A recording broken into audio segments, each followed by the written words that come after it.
Before we dive into today's jaw-dropping story, make sure to subscribe to Brave Animals, the YouTube channel where heroes walk on four legs and justice barks before it bites. If you believe dogs see what humans overlook, you're in the right place. Nobody expected the dog to bark in a soundproof room. Federal agents had already spent 5 hours combing through the luxury mansion in the Hollywood Hills. Everything looked spotless. Too spotless. And just when most of the team started packing up their gear, Bruno, the German Shepherd K9 on the case, froze near the back of the recording studio. Then he growled. At first, it was low and cautious, but seconds later it escalated into a deep, relentless bark that made the hair on everyone's arms stand up. "What's he barking at?" one rookie asked, glancing around nervously. Agent Harper didn't answer. She knew that bark. Bruno had only used it 3 times in his entire career. And each time they'd found something people had tried very hard to keep buried.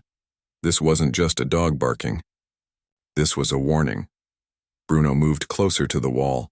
It looked like nothing special, just foam panels, wires, and an old shelf of vinyl records. But the dog was locked in, his nose nearly pressed against it, his claws scratching with urgency. The room went quiet except for the frantic sound of paws on plaster. "Scan the wall," Harper ordered, her voice sharp. Her team hesitated, unsure if this was another dead end or the moment everything cracked wide open. A tech agent stepped forward with a thermal scanner. He ran it slowly along the wall and stopped. "There's a cold zone back here, about 4 feet wide." That wasn't normal. Not in a recording studio with wall-to-wall insulation. Everyone exchanged a glance. Then Harper said the words that would change everything. "Get me a drill, we're opening that wall." The mansion once belonged to a music mogul everyone in America knew, Sean Diddy Combs. Or at least they thought they knew him. To the outside world, he was a king of culture, parties, and platinum records. But inside these walls, the truth had been hiding. Patiently, silently until one dog said otherwise. Harper didn't care about tabloid drama. She had seen enough darkness in her 20 years as a federal agent. But this case had kept her up at night. A tip had led them here. Something about surveillance equipment, off-the-record transactions, and a room that didn't exist on any blueprint. Still, 5 hours had produced nothing until Bruno spoke up.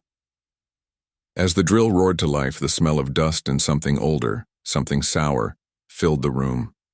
The wall cracked open. Behind it, a hidden metal door bolted shut with no handle. "Is this even in the plans?" one officer asked, already knowing the answer.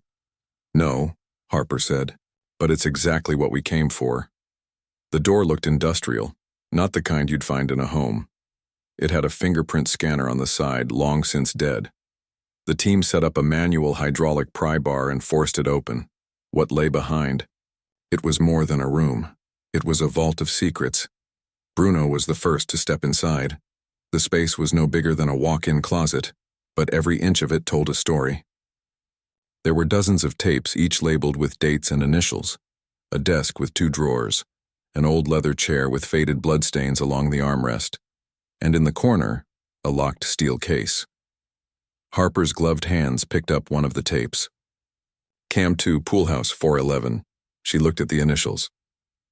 CJ Bruno sat by the corner, ears perked, eyes locked on the steel case. "What is it, boy?" Harper asked, moving closer. The team opened it. Inside were envelopes of hair, fingernails, even a stained child's shirt sealed in plastic. A young agent stumbled back, his face pale. "Is this DNA?" Harper didn't answer. She didn't need to. Deep down, they all knew. These weren't just keepsakes. They were trophies, the kind only monsters kept. At that moment, Bruno started barking again. Not wild this time, but focused. His paw scratched against the baseboard under the desk. Another hidden panel. They pried it loose and found a small hard drive, still warm. "Recently used? Someone's been here," one agent whispered. Harper held it up. "Secure this and call in cybercrime." In the background, Bruno let out a soft whine. His work was done. But what they'd uncovered was only the beginning. Halfway through the investigation, while reviewing footage, Harper found something that made her stomach twist. In one grainy clip, a woman stood by the pool, visibly distressed, speaking to someone off camera. The date matched a missing person report from years ago, a woman who had vanished without a trace after attending a party here. Bruno had been right to bark. The woman's name wasn't known to the media, but Harper recognized her. Because she used to be one of them. Before the job, before the badge, she'd been in that crowd too. Now she had the power to make sure someone paid. The hard drive made no sound, no blink, no hum. It just sat on Harper's desk back at the federal field office, almost smug in its silence. To anyone else, it looked like an old piece of tech, something you'd find in a dusty thrift store or the bottom of a junk drawer. But Harper knew better. She'd seen monsters hide truth in plain sight before. Bruno rested by the window, eyes following the squirrels outside like it was just another Tuesday. But Harper could still feel the tension in him, the same tension she carried. They both knew the weight of what they'd uncovered in that hidden room. A child's t-shirt, hair, blood. A voice in an old video, half-whispered, saying a name that hadn't made the news but lived on in sealed files and grieving families. It wasn't just another celebrity scandal. This was bigger, darker, and it was just getting started. By noon, the tech team had cracked into the hard drive's first layer. Most of it was encrypted, top-tier stuff, military grade. But one folder opened right away, no password, just a label. My legacy. Inside were dozens of videos. Harper clicked on one. The footage was jumpy, low light, probably hidden cameras. A young woman, maybe 19, pacing nervously in what looked like the poolside guest room. She was talking to someone off camera, her voice shaky. "You said no one else would be here," she said. A deeper voice replied, smooth and cold. "Relax. You're safe with me." Harper clicked pause. She knew that voice. Everyone in the country did. Back at the mansion, Bruno was requested again. Not by Harper, but by higher-ups. Word had gotten out, quietly, carefully, but in federal circles, silence spreads just as fast as sound. An unmarked van pulled into the long private driveway. The press hadn't gotten wind yet, but that wouldn't last long. The Hollywood Hills always had ears. Inside the mansion, the air felt heavier now. That door, the one they'd broken into, still hung open, its secrets bleeding into daylight. Bruno sniffed around again, slower this time, nose low to the floor. It didn't take long. He walked past the music plaques and velvet curtains, through the studio, and stopped near a painting. A framed portrait of Diddy himself, mid-performance, hands raised to a stadium crowd. Bruno growled. Harper, just arriving on site, narrowed her eyes. "Is it the painting?" Before anyone could answer, the German shepherd lunged at the frame, pawing at its edge. One claw caught the corner. The whole piece tilted forward, and then slid down, revealing a second recessed wall. This one had no door, no fingerprint pad, just stone. "Infrared," Harper ordered. The tech team scanned it again. "There's space behind it," one agent said, "like a passage. But it's not in the blueprints, not even the secret ones." Breaking through the stone wasn't fast. It took hours. Reinforced cement, mesh wiring, even embedded nails meant to throw off metal detectors. Whoever built it had planned to bury something, or someone, permanently. By sunset, they had made a hole big enough for Bruno to fit through. He went first. What he found made everyone freeze. It wasn't a room this time.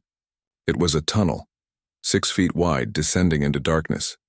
Flashlights clicked on, guns drawn. Harper led the team in, her hand brushing Bruno's back for silent reassurance.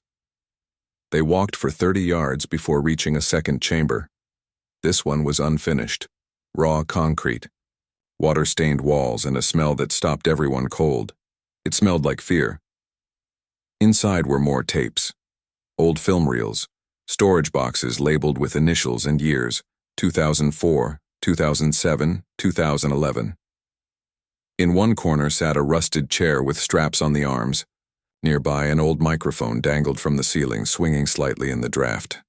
Bruno whimpered. Jesus Christ. Someone muttered. No, Harper said quietly. Just a man who thought he could play God. The team sealed the tunnel within the hour. This wasn't just evidence anymore. It was a crime scene, a historical one. The press caught wind that evening.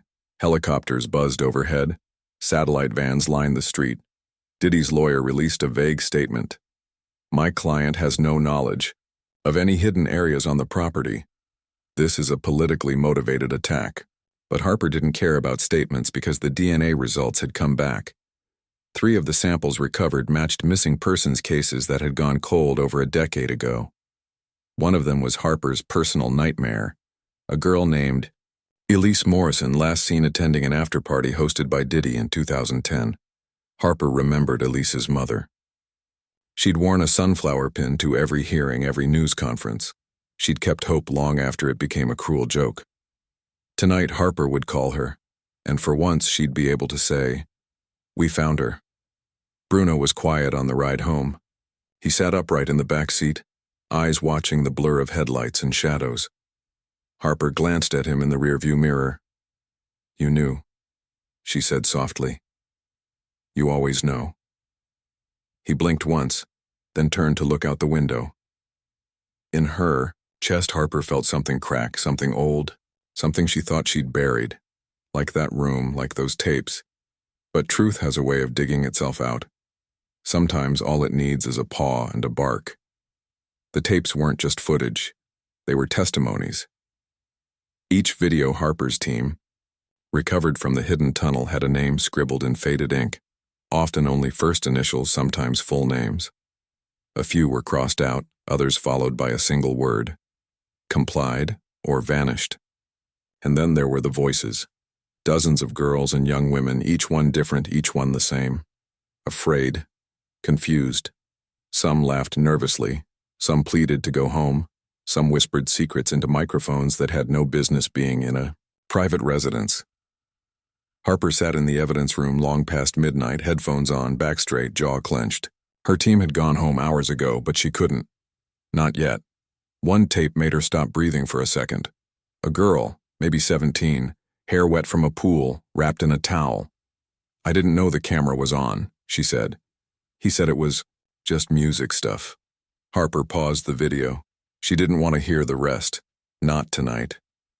Bruno lay quietly by her feet, his tail twitching now and then. The room was cold, clinical, humming with low lights and the sound of spinning hard drives. But it wasn't the footage that broke her. It was the letter. Inside one of the sealed boxes, Harper had found a file labeled C, handwritten on yellowing manila. At first she thought it was another recording log. It wasn't. It was a collection of typed pages, emails printed out and highlighted, conversations transcribed, some of them redacted but still legible. And at the bottom, a letter. Dated 2011, it was written in blue ink, shaky handwriting, signed only with a name, Cassie. It wasn't a confession, it was a cry for help. "If something happens to me, this isn't random. Please, someone find this. I've tried to leave twice.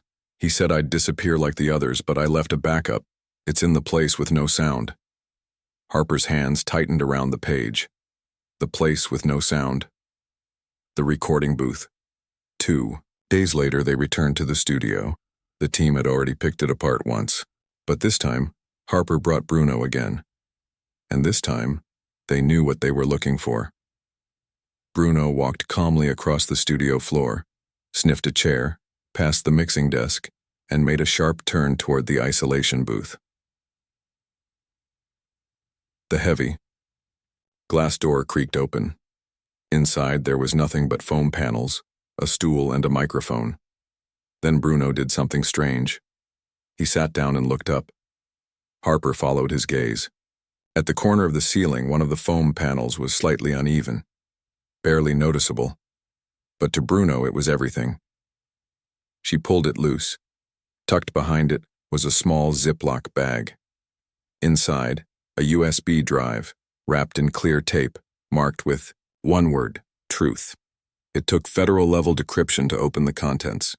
But when they did, what they found made the entire case go from explosive to nuclear.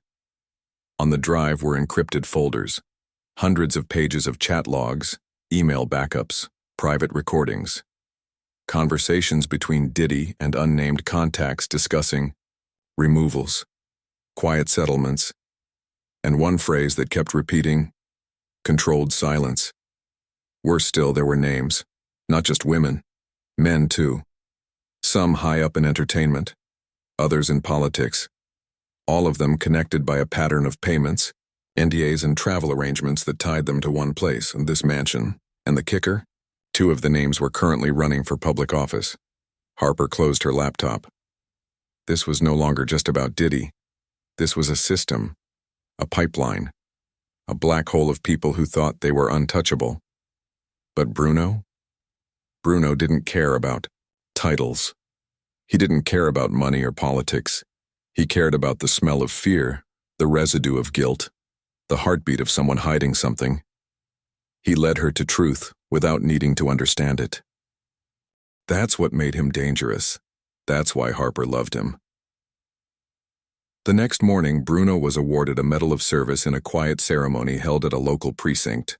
No cameras, no press. Just a small room filled with officers, a few brass from the Bureau, and Harper holding back tears. "You're not just a dog," she whispered to him after pinning the medal to his vest. "You're a damn good cop." He licked her hand once and sat beside her, watching as the medal shimmered slightly in the morning light. But the celebration didn't last, because that night, Harper got a call from Cassie. Her voice was hoarse, like she hadn't spoken freely in years. "I saw your name in the news," she said. "You're the one with the dog." Harper sat straight up. "Are you safe?" "I am now, but others aren't. I have names, I have places, but I need protection." Harper nodded even though no one could see her. "You have it. And Cassie?" There was silence on the line. "You were right. We found it. We found everything." Cassie broke into quiet sobs. Bruno looked up from the rug and tilted his head. He didn't know what the call meant, but he knew the tone. He knew release, relief, truth. And he knew they weren't done. Not yet. That night, Harper stayed late at the office again. She opened a new case file, this one blank, crisp, untouched. She wrote a name at the top, Project Legacy. Then she looked down at Bruno, who was already curled beside her chair. "You ready for round 2, partner?" His tail thumped once because the truth. It doesn't stay buried forever. Not with a dog like Bruno on the scent. Cassie wasn't just a witness. She was a survivor. Harper didn't fully grasp that until she met Cassie in person. It was late afternoon, somewhere in Nevada. The safe house was small and unassuming. A rental cabin surrounded by whispering trees and dusty silence. There were no neighbors for miles, just a gravel road and one unmarked black SUV parked out front. Cassie stepped out of the cabin slowly, flinching at the sound of a bird overhead. Her hair was shorter than Harper remembered from the photos, her face thinner, but her eyes, they were still the same, still, bright, guarded and tired of being afraid. Bruno stayed still by the door, watching with calm intensity. "He knows who I am," Cassie whispered, a hand gently pressed to her chest. "I swear he does." Harper gave a small nod. "He remembers pain and people who carry it." Cassie cracked a smile. The first one Harper had seen on her since the call. "Good. Maybe he'll help me carry mine." Cassie had names, dates, passwords. She'd taken everything she could when she fled, phone backups, burner numbers, even a voice memo she'd recorded while hiding in a closet during one of Diddy's outbursts. It wasn't just abuse. It was manipulation, coercion, a spiderweb of fear spun over years. She'd seen girls forced into silence. She'd seen others disappear, and she'd kept quiet. Because she didn't think anyone would believe her, until the day she saw Bruno on the news, barking at a wall in a studio where no dog should have sensed anything. That bark changed everything. Back in LA, Harper and her team reviewed the voice memo. It was shaky, the audio filled with tension. Cassie whispered names, directions, even room layouts inside the mansion, including one no one had mentioned before. The black door in the basement, she'd said. It doesn't open, but it's not just for show. He used to call it the Zero Room. I don't know what's in it. Only his guys ever went in. Harper stared at the waveform on screen, then glanced at Bruno. You think we missed something? Bruno stood up, tail stiff. That was answer enough. They returned to the mansion the next morning. It had been locked down for weeks now, sealed as an active federal scene. But even in silence, the place felt loud, like it was holding its breath. The basement was darker than Harper remembered. Cooler, too. And there, beyond the wine racks and false walls, stood a matte black steel door. No handle, no keypad. Just a wall, right? One agent joked. Bruno didn't laugh. He lunged. His claws scraped across the bottom edge of the door. Again. Again. Then he turned and barked, short, sharp, commanding. Harper crouched beside him. Show me. He pawed the left corner of the frame. A soft click echoed. The wall trembled. Then it slid sideways. The air that spilled out was like nothing they'd smelled before. Not rot, not mildew. It was the smell of chemicals, preservatives. Steel. Inside the Zero Room were no windows, no vents. Only fluorescent lighting and a chilling silence. There were shelves lining the walls, filled with small black binders labeled by year and initials. A metal table in the center. Cameras bolted in every corner. And in the far end, a row of 6 lockers. Not gym lockers. Not for coats. These were morgue lockers. Harper's heart caught in her throat. Bruno growled softly, ears flat. Harper approached. The table first. On it, a laptop, still powered, its screen asleep. She tapped the spacebar. It blinked to life. And there it was again. Folder after folder labeled with names. Most were redacted, but 3 stood out. One was Cassie's full legal name. The second, a girl named Sienna Duval, who'd been listed as a suicide in 2016. And the third was labeled simply EM. Harper stared at the initials. She whispered, Elise Morrison, the girl who vanished from a party Harper was supposed to attend. The girl Harper had quietly blamed herself for over a decade. Bruno whined, leaning into Harper's side. He didn't understand the guilt, but he felt the change in her breath, her heart rate, her pulse. He knew when pain returned and when it sharpened into purpose.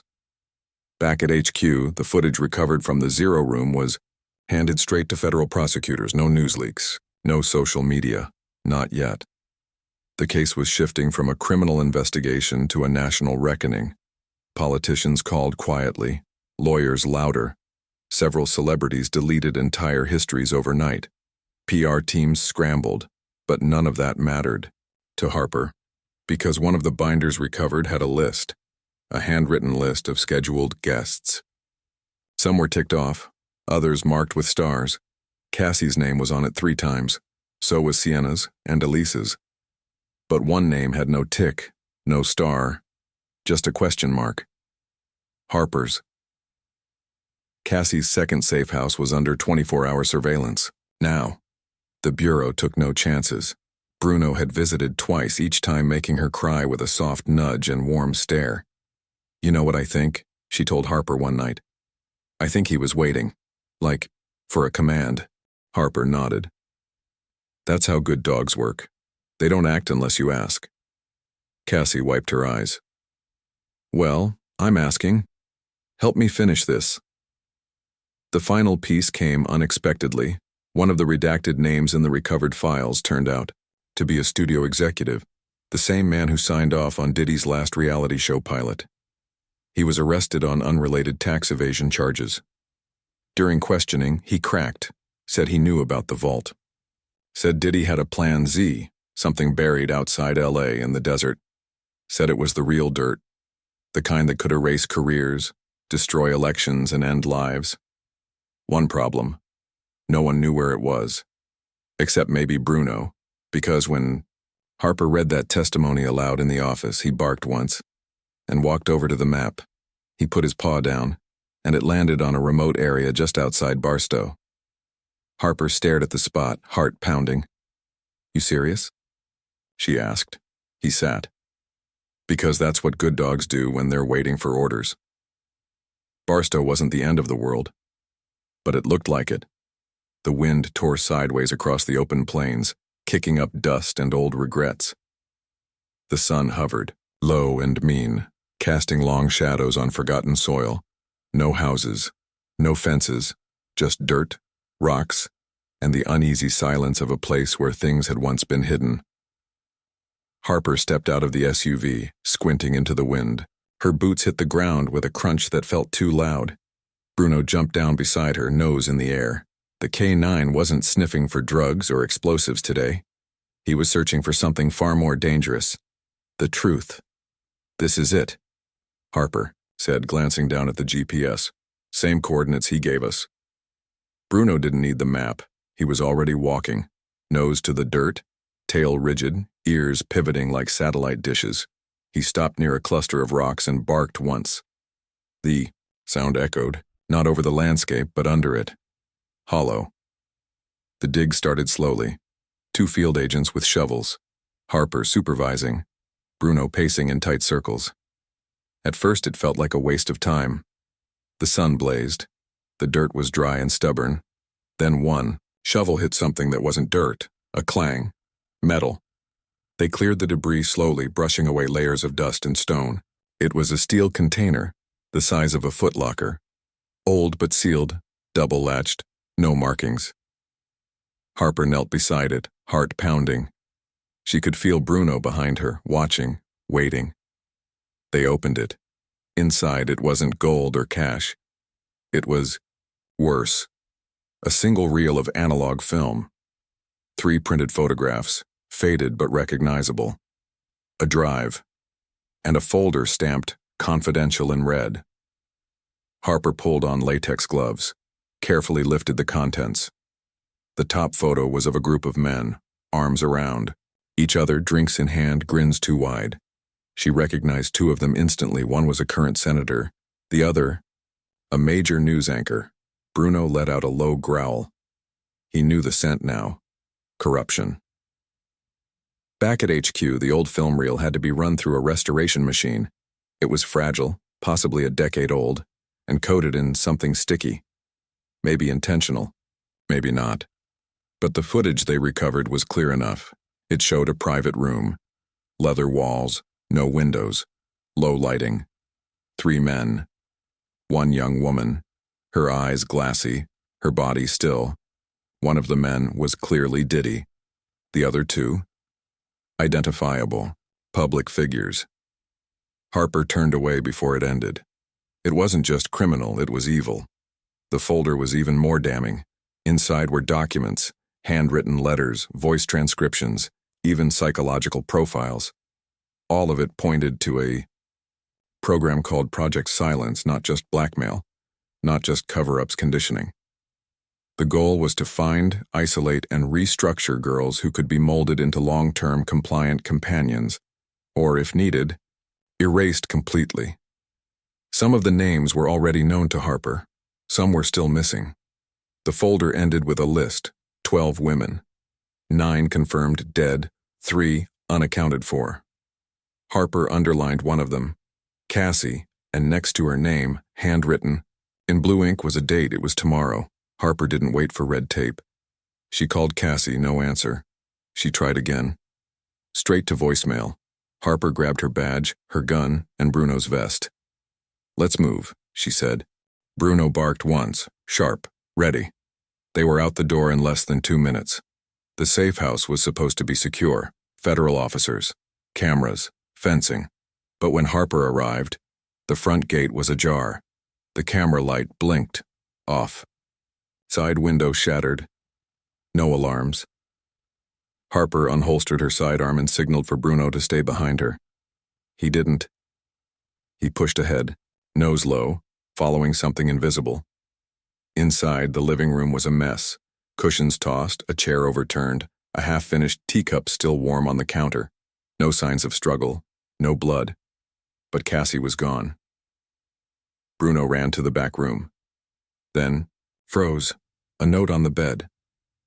Harper picked it up with trembling fingers. He said it's the last time. He said if I don't go, others die. Don't follow me, Cassie. But Harper had no intention of obeying. This wasn't just about justice anymore, it was about rescue. Bruno sat near the door, ears alert, eyes locked on Harper. Find her, she whispered. And he moved. The trail was faint. Someone had wiped the tires, left no prints. But Bruno had her scent. He followed it to a dirt road that led out of town, through the back of a construction site, then into a service road off Route 66. They drove for 30 minutes before Bruno barked again, loud, insistent. Harper pulled over. Bruno jumped out and ran into the brush.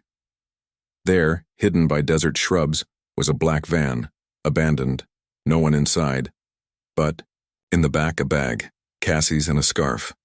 Harper picked it up, still warm. She closed her eyes. They weren't far. Just then, Harper's phone buzzed, a restricted number. She answered. Agent Harper, a deep voice said. Turn around. Walk away. You found the tapes. Good for you. But if you want to see her alive again, you'll shut it all down. Harper's grip tightened. You have no idea who you're messing with. I know exactly who I'm messing with, she said. And I have a dog who doesn't back down. A pause, then a chuckle. Cold, arrogant. Then let's see what the dog does when the lights go out. The line cut. Bruno barked toward the hills. Harper followed. They were running out of time. The desert held its breath. Bruno moved first. The German shepherd trotted ahead of Harper, nose low, weaving through the scrub brush like a hound on a mission. The sky had started to darken, stretching long shadows across the cracked ground. Somewhere in the distance a coyote howled, but Bruno didn't flinch. Harper kept her sidearm ready, steps careful but urgent. Cassie didn't have much time. They followed the trail up into a ridge of red rock and dry dust. Then Bruno stopped. He growled once, low and guttural, staring ahead. There was a structure. Abandoned. Barely more than a large concrete shed, maybe an old mining outpost or private desert facility.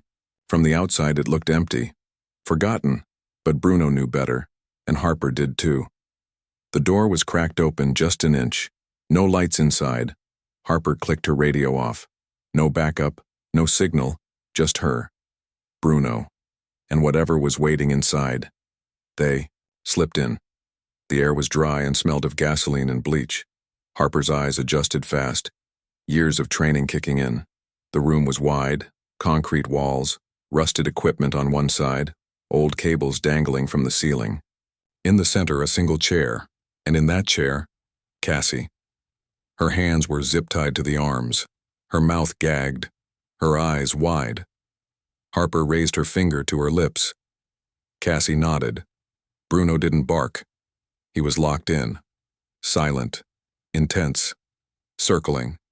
The shadows like he was waiting for the wind to shift. That's when Harper heard it. The metallic slide of a safety being released. She turned fast and came face to face with the man they'd only heard in recordings. He wasn't Diddy, but he was the man behind Diddy, the man who built the rooms, who erased the tapes when the heat got close, who made people disappear and looked you in the eye like he was discussing the weather. You really shouldn't be here, he said calmly, pointing the gun at her. Bruno growled. I assume that's the mud everyone's talking about, the man added. Harper didn't move. Put it down. Why would I? You're not going to shoot me. You're not stupid. No, Harper said. But he doesn't wait for permission. The man blinked. Too slow. Bruno lunged. The tackle was clean, direct, and brutal. Bruno's jaws clamped on the man's arm as the gun went off, the bullet flying wide, punching harmlessly into the wall. The man screamed, trying to shake Bruno off, but the K9 held his grip with primal precision. Harper stepped in, disarmed him with one motion, zip-tied him with another. "Federal agent," she said as he spat blood. "You're done." She turned to Cassie, quickly cutting the ties and removing the gag. Cassie fell into her arms, shaking. "You came," she whispered. "I never stopped looking," Harper said, "and neither did he." Bruno sat beside them both, panting hard, but eyes still alert, like he knew there was one more step. The arrest was quiet. No press. No leaks. The man was charged with conspiracy, trafficking, obstruction of justice, and over a dozen sealed counts tied to missing persons. Within a week, Diddy was taken into federal custody. Publicly, it was framed as financial crimes. But behind closed doors, the tapes spoke louder than money ever could. One by one, victims came forward, some with stories, some with evidence, some with just the need to finally say, "Me too." Bruno's photo went viral, not because of his bite, but because of his eyes, the ones that saw through lies, the ones that never blinked. 2 months later, Harper and Bruno returned to the house. It had been stripped, emptied, erased, but Cassie came too. This time not in fear, in closure. She stood in the same studio where Bruno had first barked at the wall. The hole had been patched, but the memories still whispered from the corners. "He changed everything," she said, looking at Bruno. Harper nodded. "He saved you." "No," Cassie said. "He believed me. That saved me." Bruno was officially retired that fall. Too many years, too many cases, too many ghosts. But Harper didn't send him away. She brought him home. He slept by the fireplace, now older, slower, but still alert. Still watching. Sometimes she'd catch him staring at the door like he was waiting for the next scent, the next cry for help, because some dogs don't just protect, they remember. One evening, Harper sat on the porch with a cup of tea, Bruno at her feet. A young girl walked up the driveway, a neighbor's kid, maybe 12, wearing a canine hoodie. "Is that the dog from the news?" she asked shyly. Harper smiled. "That's Bruno." The girl knelt beside him. "He's a hero, right?" Harper looked at Bruno. His eyes closed now, tail thumping softly. She nodded. "Yes, but not just because he saved people." "Then why?" Harper took a breath. Thought about everything they'd been through because he listened when nobody else would. Sometimes heroes aren't the ones who talk the loudest. They're the ones who stay silent until it's time to act. In a world full of noise, distraction, and people looking away, are you willing to be the one who listens, even when it's hard? What would you do if the truth scratched at your door and barked?